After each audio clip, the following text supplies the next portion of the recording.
Hello YouTube, your shooting buddy here again. Today I want to talk about hideout guns, pocket guns, belly guns, whatever you want to call it. I have a few and I wanted to show them to you, and I also wanted to give a few thoughts about these things. You know, they're not highly accurate. They're not designed for any long-range shooting. They're probably not going to be much use to you beyond across the table or at arm's length. But when push comes to shove, it might be a lot better than a sharp stick to poke in the guy's eye. I think hideout guns and pocket guns and like that have been around as long as anybody's had the idea of a gun. As soon as they invented guns, I'm sure people worked on figuring out a way to hide it, make it more concealable, make it that much more usable for personal protection. It's one of the things that is as old as any self-defense technique there is out there. If you find a better way to protect yourself, which a gun is, you need to be able to carry it around, keep it with you, and make you safe. So what I'm going to do today is go over a few examples of the guns like that I have, and go over a little explanation of how they want to work for you. So, first one I want to show you is a little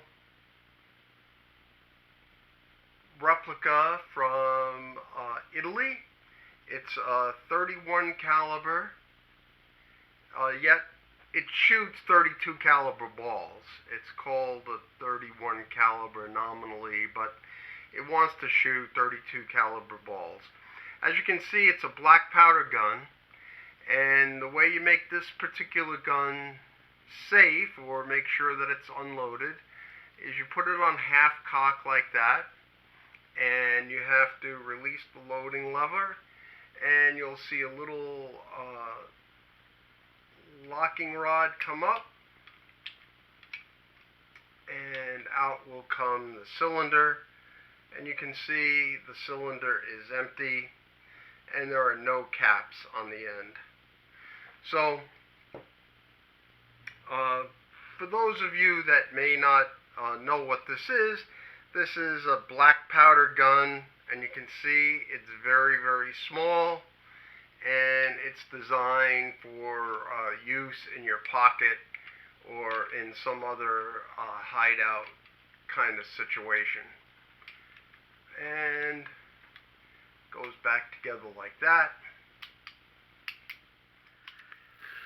Okay, so yesterday when I was in the process of uploading this video to my channel, I started getting second thoughts about the way I did the video, and I really was unhappy with the way I showed you guys the loading process of the black powder revolver, and really it made me restless at night. I couldn't sleep, and so I had to come out and shoot this part here that we're going to re-edit into the original video, so that I can do a better job on the loading process for this little tiny 5-shot 31 caliber revolver.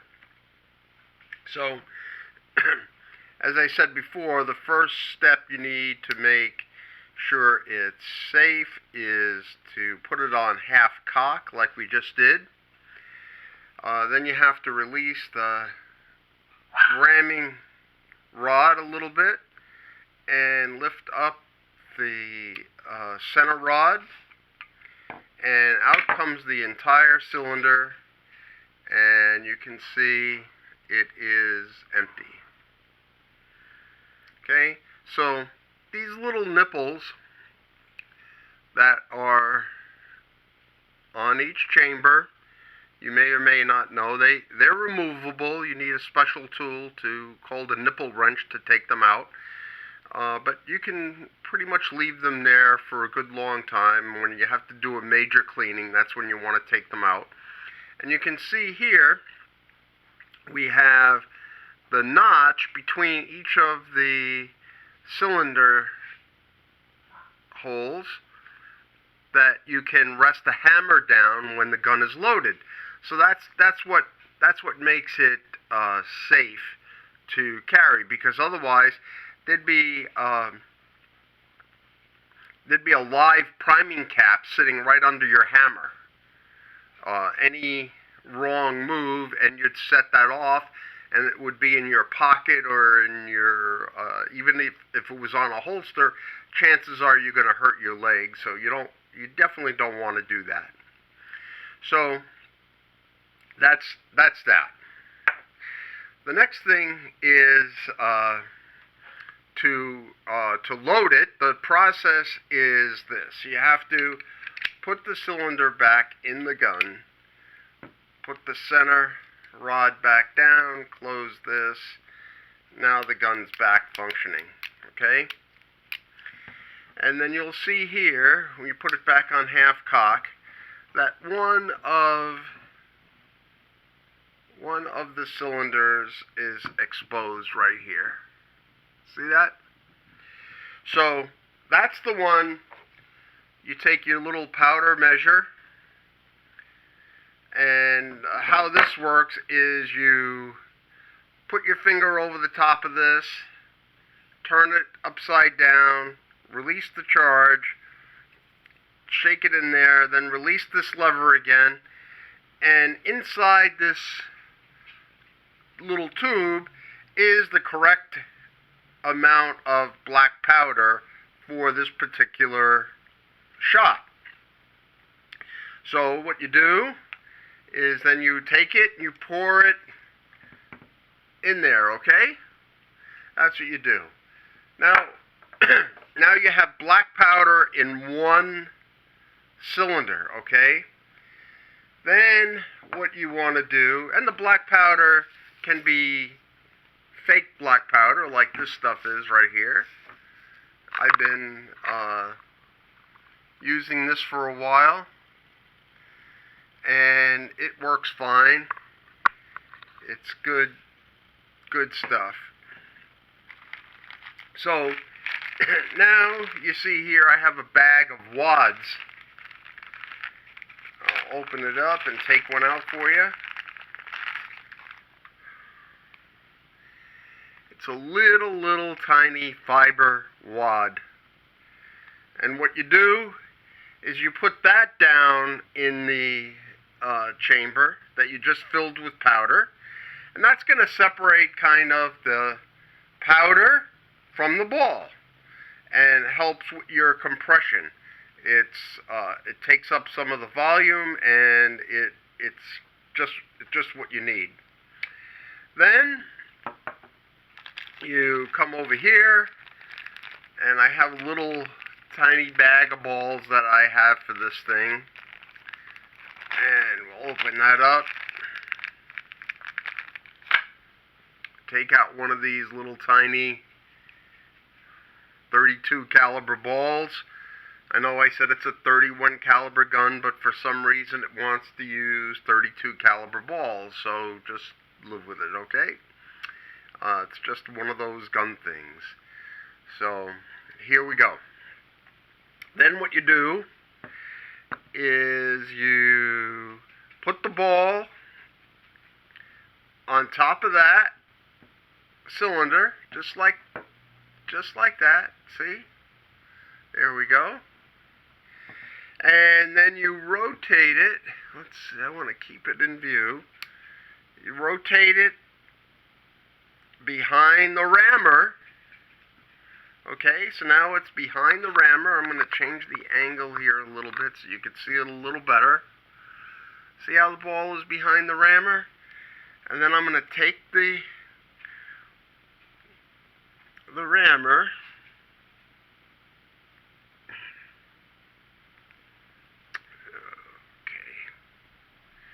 See? I undid the rammer, and it will, if you look in there, let me make sure it's visible. Yeah, you can. And it pushes that ball into the cylinder. Now, we're pretty much stuck right now until I can get this ball out of there, which I'll have to take the gun apart probably to do that, because the cylinder doesn't want to rotate the other direction. Okay, so once you've done that process with all 5 of the cylinders and gotten everything done, then what you want to do is go to the kitchen and steal some Crisco. Crisco is very good for black powder guns, and what you want to do is you daub off a little tiny bit of Crisco and put it on top of each cylinder, the hole here, and you're making that greasy and you're putting it there. Now, why on earth do you need to put that greasy stuff on here? Well, the reason being is, you know, black powder makes a lot of fire and smoke when it goes off, and what you want to avoid, even the most remote possibility of happening, is what they call a chain fire. So if I am pulling the trigger on the cylinder that is right in line with the barrel and it goes off, there is some flash that's going to come out between what they call the cylinder gap, which is the gap between the cylinder and the barrel. That's what permits the cylinder to rotate. So it needs to have some gap. It just needs to be as small as possible. But some fire and debris is going to come out of there, and it's going to be very hot. And let's say it landed in one of these cylinders, and there was a little grain of powder sitting there. Well, that one little grain of powder might be enough to set this whole cylinder off. Now, you'll notice that this cylinder is not in line with this barrel, so it's going to cause mayhem, and it may in fact be such a mess right there, because the ball's not going to be able to come all the way out, and it's going to be fire and a mess, that it's enough chaos to set the others off as well. So you do not want that to happen. And that's why you put the Crisco or some other grease. They sell gun greases, but I tell you, Crisco works just as good as any of the other stuff, and it's a lot cheaper, because anything that's specifically made for guns is always more expensive. So anyway, guys, I feel a lot better that I was able to do this for you, and I'm going to edit this into the video, even though it'll make it longer than I wanted it to be. But I couldn't sleep last night because I did a really lousy job in showing you how to do this, and I missed some of the steps. And if somebody followed them, they would have done the wrong thing, and I didn't want that. So thanks a lot, and continue watching. The video is almost over. Loads of fun to shoot. It's relatively inexpensive. In a lot of jurisdictions, it's not even considered to be a gun because of it being a black powder gun. A lot of states do not regulate this. Some states do, but in most of the free states, you can just go right to the gun store and buy this, no paperwork. You can even most times get it in the mail through the internet. So it's a lot of fun to shoot, and it is not very not very useful now as a personal protection item because there's so many other things available, but what the heck, you know, it was, in its day, it was very, very nice. So, next one I wanted to show you is the Derringer. This is an American Derringer, and it's in 45 ACP. So to show you that it is safe, I have to depress this little button, swing that lever, and open the chamber. And you can see it's empty. You can see my pretty face right through the barrels. So this gun is safe. Again, it shoots 45 ACP, just like in 1911. Only it's a lot harder to hold on to than a 1911. I'll tell you, it kicks like a mule. But it's a modern firearm. It's built like a tank. You can see it's stainless steel, 2 barrels. It's got a safety notch, so you can put it on half cock and put the safety down, and it rests there, and you can carry it fully loaded with it on safe like that. And to fire, you'd pull back on the hammer, that releases the safety, and all you need to do after that is pull the trigger, and you're good to go. So that's the Derringer. It is it punches a lot of power. It's very effective. If you need a backup gun, or you just are otherwise going to not be able to carry unless you had something as small as this, it's better than that stick in the eye, I'll tell you. So give this some thought. These things come in all sorts of calibers. Almost any pistol caliber you can think of, it comes in. There are some models with interchangeable barrels, so you can change out the barrels. The ones that shoot 45 long Colt, you can also put in a 410 shotgun shell into them. Makes them real good for snake defense if you needed that, or you know, some such as that. I mean, it's very, very versatile. There's a lot of things you could do, and this is a very well-made and accurate gun. I've had it for a million years, and I love it.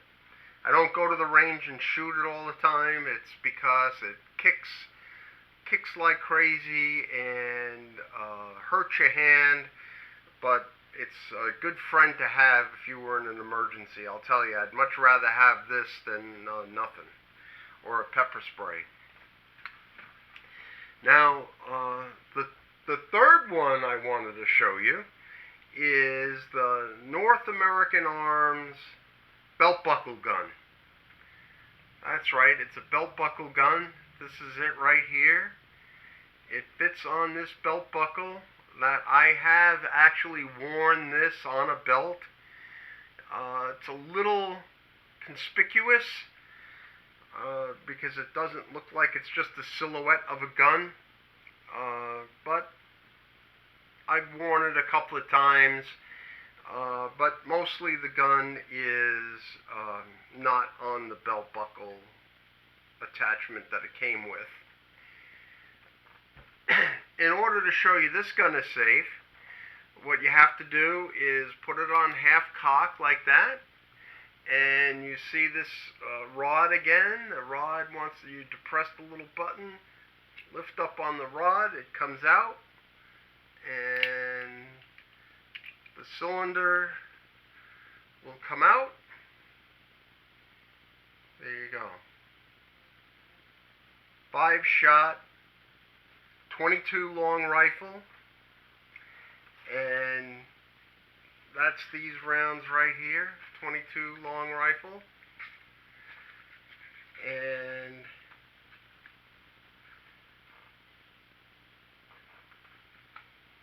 They they are good good to go.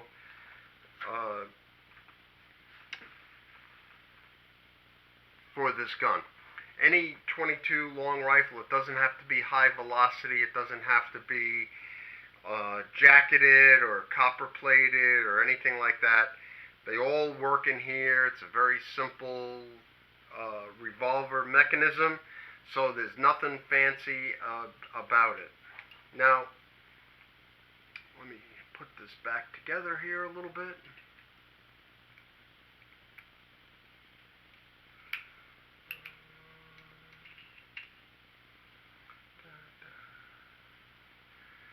There we go. So, this gun also comes with a different grip. You're able to get one with a big rubber, almost full-size grip, and that makes it real handy to hold. It doesn't look half as nice as this does, but you're able to hold on to it real well. It's a real nice grip, and this comes also in a model that will take 22 Magnum with a different cylinder, so the cylinders swap out, and I chose not to get that because I was thinking I was never really going to shoot 22 Magnum out of this thing, and I like the simplicity of having the one cylinder. It's a lot less to lose, which is probably what I would have done with it by now. Also, I've had this gun for forever, maybe plus 2 or 3 days. It's been a long time I've had this gun. It works like a charm. It's real easy to carry if you need be. I've had it in my ammo bag or ammo can when I went out shooting before. You can throw this anywhere. I'm telling you, it weighs nothing. It's very well made, though. You can probably tell by looking at it. It's stainless steel. It's got a nice wood grip. Solid as a tank, but light in weight. Very, very small. And it's a great little gun. So that's my little tour of some of the pocket and hideout guns that I have, and I wanted to give you a little demonstration of those so you could see if that might be a way you might want to go if you wanted to get a gun for carrying around. You know, they don't fit well in holsters. They're not very good for you know, everyday carry in that sense, but if you just want something in the back in your pocket or something like that, it's real good. So thank you very much for paying attention to this video. Please subscribe if you like it, and until next time, it's your shooting buddy signing out. Thank you.